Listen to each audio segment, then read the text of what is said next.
Hello, everyone. Charles Watts here. Welcome to another edition of Inside Arsenal. It is Thursday. I hope you're all well wherever you're watching or listening to this around the world. And you should be, because Arsenal are through to the fourth round of the Carabao Cup with that 1-0 win at Brentford last night. Interesting game, I thought. So we're going to get stuck into that in today's episode. We'll look at some of the big talking points from it, look at what Mikel Arteta had to say, look at some of the performances, and get stuck right in. So we may as well get cracking right now. And the old classic 1-0 to the Arsenal, wasn't it? As has been every single away game so far this season. 3 games, 3 wins, no goals conceded, 3 goals scored, 1-0 all the way. Good old George Graham type football from the Arsenal. Game of 2 halves, no doubt about it. Arsenal played well in the first half, were on top, played some nice stuff, scored through Reece Nelson after Eddie Nketiah sort of seized on a back pass and set him up. Nice calm finish from Nelson to make it 1-0. That Arsenal moved the ball around pretty well in that first half, created some chances. Smith Rowe was getting into pockets, causing some problems playing where he was playing. Nearly scored a second goal. Classic sort of Smith Rowe dropping deep, running, combining with Jorginho, driving into the box, setting up a shooting chance. Good save by the keeper. And I thought they played well, Arsenal. It's kind of controlled pretty much the first half. I thought Brentford had their moments, but on Arsenal, I thought were on top. Second half, completely different, obviously.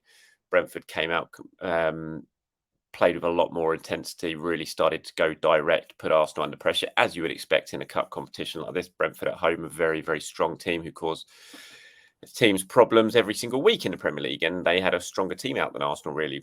Arsenal made a lot of changes. Brentford, I thought, pretty much, very close to full strength, and they really went for it in that second half, and Arsenal had to hang on, and they hung on very, very well, defended really well, played as they have done away from home all season, really. When you compare Arsenal, their defensive performance and how switched on and alert and determined they are to keep the ball out of their net away from home, and then you sort of contrast that with what they're doing at the Emirates at the moment. It's so bizarre how they just seem to protect their clean sheet with their lives away from home, but at the Emirates they seem determined just to throw it away really, really easily. It's like you just kind of wish they could transform these away performances defensively to the Emirates, and they'd be sitting there with, having won every single game so far this season, because they defended really well yesterday.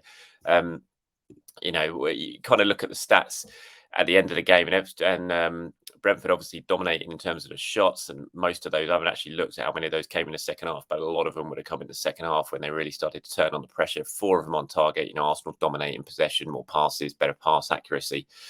Had more corners, but when it came to sort of really getting shots on goal in that second half, Brentford really stepped up the pressure and put Arsenal under a lot of it.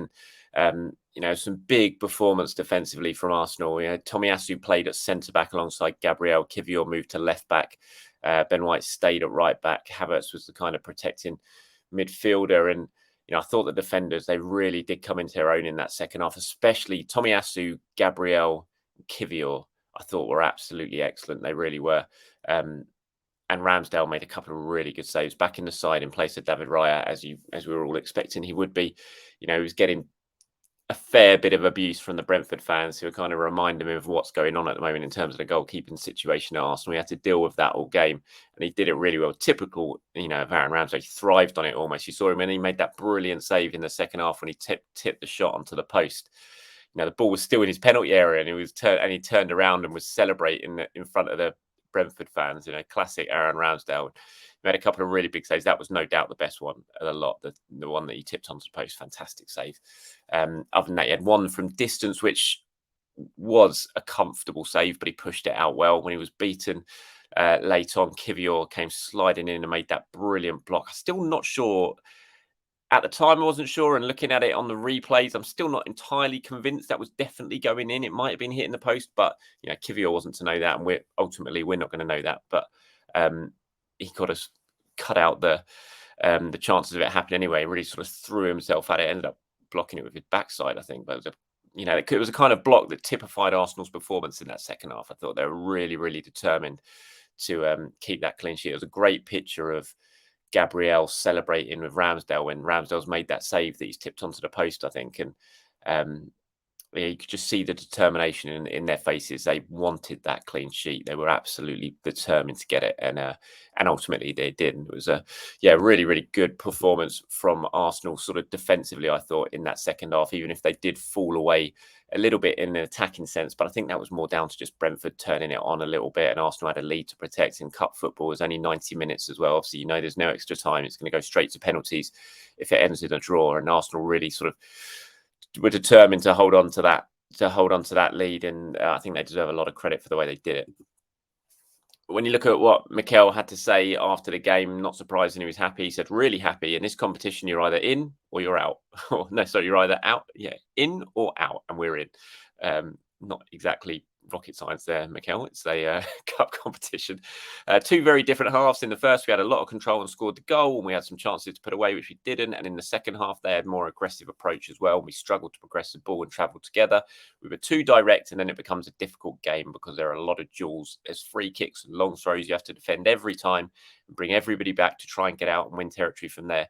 They are really good at that. When we don't play that well, you need to have some big defensive moments, and we had them. We had some big blocks in the box, and Aaron making a big save there as well. I think he's right there. You could see how that game in the second half, it just transformed into the type of game that Brentford like.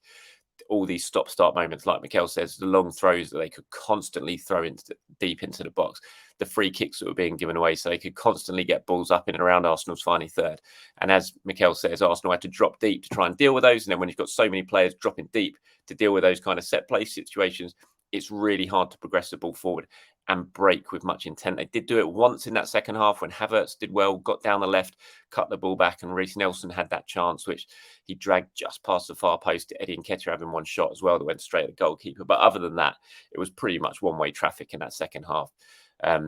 Because of the way the sort of game panned out, and Arsenal had to deal with it, and they did it really, really well. And Mikel was right to flag up. Here's that picture. If you're watching this on YouTube, you can see the picture I'm talking about, with Gabriel in the background and Aaron Ramsdale sticking his tongue out at the Brentford fans after he's made that save. And you could just see what it meant to them all and how determined they were. And when Mikel was asked about Ramsdale, he said he's been exceptional around the place with the situation. And like everybody, like Jacob, he played really well. Tomiyasu, Georgie, what happened 3 days ago, he reacted and played a really good game. Reece, who hasn't started many games, scoring the goal. Emile, and for Charles, it was a big day for him. It's great to have an academy player with us. A lot of positives to take, as always. A lot of things to improve as well. He was asked about Ramsdale and the support he was receiving. He said, "We love him more. For sure. We have him every day. We know him. We know his character. We know what it brings to the team. We're really happy to have him." There was a quote as well when he was kind of asked, like, "Are you surprised in how he performed?" or something like that. And he said, "Well, no, I'm the manager who signed him when no one else believed in him. So, he knows what he's all about." And he does. Obviously, this is a difficult situation for Ramsdale, and it's an interesting one for us all to sort of watch on and observe in terms of what's happening with the goalkeepers. But I think, as I've said it before, ultimately, however this pans out long term, and I have my thoughts about how it's going to pan out long term, but how, for now, for this season anyway, I just think Arsenal are in such a good position that they've got two top quality goalkeepers to call upon, where you can do what Mikel did yesterday and take one out and put another one in, and he can produce the type of performance that Aaron Ramsdale did. And hopefully they're going to really push each other to sort of stay at this level all season, so it doesn't matter who is in goal. But yeah, I thought Ramsdale did very, very well yesterday. I thought Mikel was really right to sort of highlight Jorginho as well. He played in that 6 role, and I thought Jorginho had a really good game, especially after what happened at the weekend. He was captain last night, and he would have wanted to prove a point. I thought he played very, very well, as he has done pretty much from the moment he's walked through the door and signed for Chelsea. Yes, he made a big mistake at the weekend, but he's been a very good signing in my view, and continues to be a very good player. And when he comes in and he plays like he did last night, I think it says it all about the type of player he is as well, especially sort of bouncing back from that disappointment of what happened against Spurs at the weekend. So my predicted 11 yesterday, which I was absolutely adamant was going to be very wrong. It actually wasn't. I mean, it was wrong, but it wasn't as wrong as I thought it was going to be. But I put Amore Cozier-Dubry, and I thought he might play one of the academy boys out wide. I thought it'd be Cozier-Dubry, but he went with Charles Sogo Jr., which was a big surprise, I thought. And I think lots of people thought it was a big surprise as well. But he played all right, neat and tidy. Didn't do anything spectacular, but didn't do anything poor or anything. I thought he played his part while he was on the pitch, and a really special moment for him to make his debut as a 19-year-old, having been at the club for a few years now. He came from someone when he was about 15. I can't remember off the top of my head who he came from now. I should remember that. I can't. It might be Chelsea or I can't remember. But he's progressed through and now he's made his debut. So a big moment for him. It was a nice moment at the end when Martin Odegaard sort of pushed him over to celebrate in front of the away fans, and he got a really big cheer. So that was very nice. He was asked about the debut and giving it to Charles, and he said, obviously, the context of the situation, we had a lot of injured players, helped by the possibility. But every time we can, we have to look at our academy and give chances. Charles was probably one of the most consistent performers we've had in the under-23s for a few months. He's been training with us quite a lot, and it's about giving opportunities to people. If we didn't give it today, we're going to give opportunities to youngsters. I'm really happy that he had a good experience. When he asked what sort of player he is, said he's a winger, plays right or left. He played as a 9 as well this season for quite a lot of minutes. He's quite versatile in those positions, and it's great to have him around and see how he develops. So, yeah, really good moment for him, which I'm sure he will certainly treasure for a long, long time. And Emile Smith Rowe started a game. 499 days after he last started for Arsenal, he got his chance yesterday. And I thought, certainly in that first half, he did well, and he showed some glimpses, why so many of us are desperate to see Smith Rowe get more opportunities. He's just got something a little bit different, I think, than anyone else. Havertz started again last night. I didn't think he did anything bad by any means, Kai Havertz. I thought he did all right. I'm sure Mikel Arteta was probably pretty happy with his performance, helped out a lot defensively, got forward when he could, has set up a good chance for Reece Nelson in the second half. But, he's still in, Emile played on the right side at 8. So you had Jorginho, and then you had Emile and Havertz ahead of him. Havertz was more on the left and Emile was on the right. And there was just some moments, especially that one when he got the shot that was saved and he dropped deep, got the ball, and then just drove forward with real intent, laid the ball off to Jorginho, carried on the run into the penalty area, showed some good feet to get around his man and get shot away. It's just that type of thing that Arsenal don't really have from those midfielders. Even, Martin Odegaard doesn't, I see him more as a sort of link player and the player outside the box getting shots. That person who drives into the penalty area like that when the defence is all facing him and he's not afraid to run at them and get, pull players apart, charge into the space that you can see. And I thought he did that really well in that first half, and he was really unlucky not to score. Mikel said, I think he had some good moments in the first half. And the way he was developing with his qualities in the game, we started to play after 5 or 10 minutes in the second half, and then he was struggling more physically, still not there to play 90 minutes. We have to bear in mind that we have 4 or 5 players in that field, and that was a big concern for us today in the lineup because we have 7 at Colney that are now out. He said afterwards, he was asked if he was injured at the end, Smith Rowe. He said he did pick up a knock, but it wasn't because of that I took him off. We had to manage his minutes. His load has seen a big spike in the last 2 weeks as well when he was struggling to finish the game. The same with Reece. He was asked about what Smith Rowe can bring to the team. So he's very versatile. You can see when he's running with the ball, the capacity he's got to combine in short spaces, arrive in the box. He's got different qualities to the other attacking midfielders. He's great to have him. We need him at his best, and now he's starting to get some rhythm and minutes, which is really good for the team. And the important thing after all of that, though, is to carry on giving him minutes so he can continue to get rhythm, continue to get better, to build his match fitness up so he can play for 90 minutes. That's what I want to see now from Mikel Arteta, is to give him chances. It's no secret what Smith Rowe can do on the pitch. We've all seen it. We were all there 2 seasons ago and saw what he could do. And just watching yesterday, you could see what he could do and the difference he can make. So I just really hope that we start to see more of it. Interesting that Mikel says at the end of that line at the top, says we have 7 at Colney now that are not fit. And that's 1 extra really than we're all expecting. And although it wasn't confirmed yesterday, you do look at why Fabio Vieira why he wasn't involved. I can't imagine, and this is just opinion, I haven't got any information on what's wrong with Fabio Vieira, but when you look at that, I can't imagine Mikel's just given Fabio Vieira the night off. He's not, I know Saliba wasn't involved. Hopefully that was just he was given a night off because he deserves it, because it's William Saliba. You want to desperate to protect him. I don't think Fabio Vieira falls into the same category as William Saliba, where it's like he's got to play. We've got to wrap him up in cotton wool. I think if Fabio Vieira's fit, I think he's surely involved last night. So the fact he wasn't there, and Mikel seems to say there's now 7 injured when we knew about 6 before, now there's 7, makes me think maybe there's something wrong with Fabio Vieira. I'm sure we'll find out as we get closer towards the Bournemouth game. Mikel will be having his press conference in the next couple of days. Maybe we'll find out a little bit more about that. Hopefully it's nothing serious if there was a slight injury concern with Fabio and that he can come back. But if he isn't, if he's not fit, then I saw enough from Emile Smith Rowe, providing he's fine after in terms of this knock that he apparently picked up. I saw enough from Emile Smith Rowe against Brentford to think he should have a really good chance of starting at Bournemouth, in my opinion, at the weekend.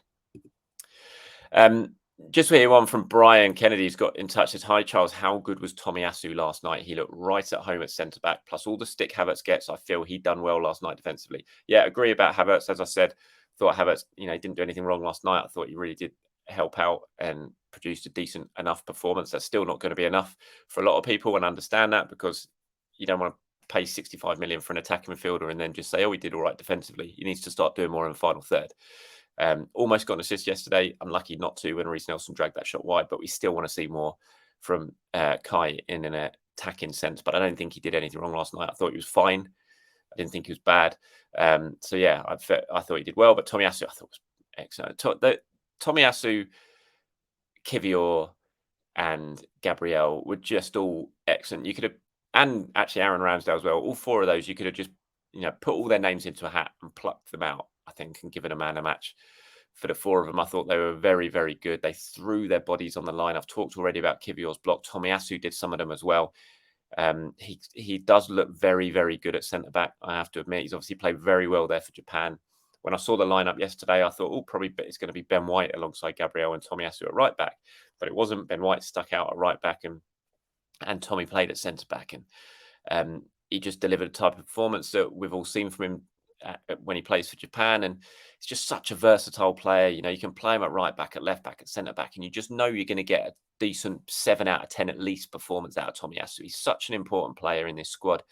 So versatile. As long as he can stay injury free, touch wood, then he's such a handy player for Mikel Arteta to have around. And I thought he was really good yesterday. And as I said, although 4 players could have easily been named player of the match after the game, I'm not surprised to see Tomiyasu was voted it by the fans, because he's played really, really well, and played a big part in Arsenal booking their spot in the next round. And now they're going to be playing West Ham in the 4th round, the Declan Rice derby. If whether Declan Rice actually plays in it remains to be seen. Even if he's fit, he might not play in it. We'll see what Mikel Arteta does. If he is involved, he might be on the bench. I'm sure West Ham are going to be really up for that. It's not the nicest of draws for Arsenal. There was other kind of draws out there when you look at it, but ultimately it's away from home, so should be a clean sheet the way Arsenal are playing at the moment. Some other interesting ties. Man United have got a home game against Newcastle, so one of those two are going to go out. Man City went out yesterday. A lot of people sitting here saying, oh, Arsenal's performance was rubbish against Brentford. But look, City went out. They played well for the first half up at Newcastle, and then got rolled over by Newcastle in the second half when they couldn't deal with their intensity. Obviously, Newcastle are a very strong team at the moment, but Brentford are a good team as well. So it's a cup competition. It's all about getting through. Arsenal did that. Man City haven't, and they're out, and then they're not going to be winning the Carabao Cup this year. And we'll see what happens later on in the competition. But Arsenal through to the 4th round, where they will meet West Ham. Anything you've heard or disagreed with, agreed with in this video, please do let me know in the comments below. If you've got any sort of thoughts ahead of the game against Bournemouth, has anyone played their way into your starting 11 for that Bournemouth game? Were you so impressed with them last night? You think they should start Tomiyasu, Smith Rowe, someone like that? Let me know in the comments below any questions, opinions you may have of anything Arsenal. I'll try and include some of them in tomorrow's show. Right, that's it from me, everyone. Thank you very much for watching. Once again, I do appreciate it. Have a very good Thursday, wherever you're watching or listening to this episode of Inside Arsenal Around the World. I'll be back tomorrow once again as we head towards the weekend. Have a great day, everyone. Speak to you soon.